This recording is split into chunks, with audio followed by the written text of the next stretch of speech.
معاشرتی زندگی میں عورت کا کردار، اس کی اہمیت کے پیش نظر رسول اللہ صلی اللہ علیہ وسلم نے باقاعدہ ان کی علیحدہ تعلیم کے لیے دن مقرر کیا، علیحدہ مجالس ہوا کرتی تھیں اور ان کی تعلیم کا سلسلہ ہوتا تھا۔ علماء امت نے بھی نبی علیہ الصلوۃ والسلام کی سنت کو آگے بڑھایا اور عورتوں کی تعلیم کا سلسلہ جاری رکھا۔ لہذا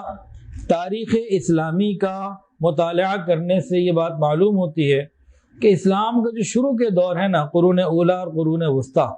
شروع کے جو دور ہیں اس میں باقاعدہ معاشرے کے اس بہترین حصے کی تعلیم و تربیت کا انتظام کیا جاتا،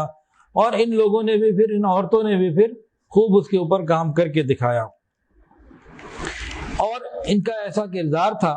ان کی پاک دامنی اور کردار کی برکت سے ان ماؤں نے ایسے بچوں کو جنم دیا کہ جن کی کامیابیوں کو پڑھتے ہوئے آج انسان حیران ہو جاتا، کیسے کیسے لوگ تھے۔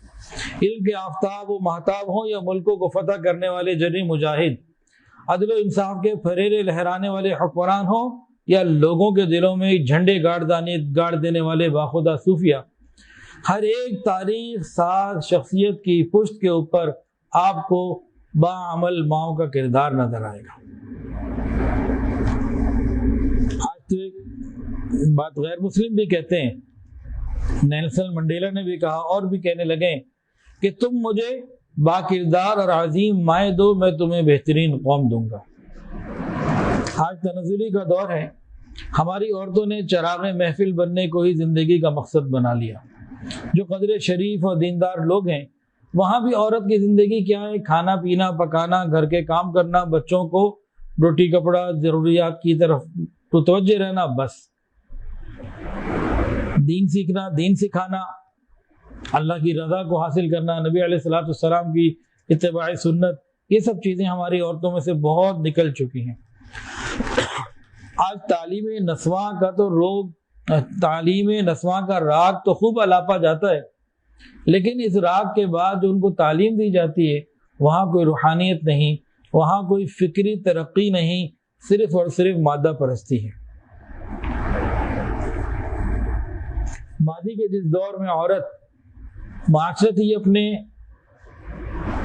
مقام سے واقف تھی کہ میرا مقام کیا ہے، ماضی کے جس دور میں عورت خاندان کی تعمیر میں، معاشرے کی ترقی میں جب اپنی اہمیت کو سمجھ لیتی تھی، سمجھی ہوئی تھی، وہ اسلام کا سنہری دور تھا۔ اب جب کہ عورت اپنا یہ مقام بھول چکی، اپنا ایک کردار ادا کرنے سے غافل ہو چکی، تو مسلمان دنیا کے اندر ذلیل اور رسوا ہو رہے ہیں۔ آج بھی اگر ہم بحیثیت امت ترقی کرنا چاہتے ہیں، آج بھی اگر ہم ترقی کرنا چاہتے ہیں تو ہمیں اپنی عورت کو وہ مقام دینا ہوگا، اور عورت کو آگے بڑھ کر اس مقام کو حاصل کرنا ہوگا جو قرون اولیٰ کی عورتوں نے حاصل کیا۔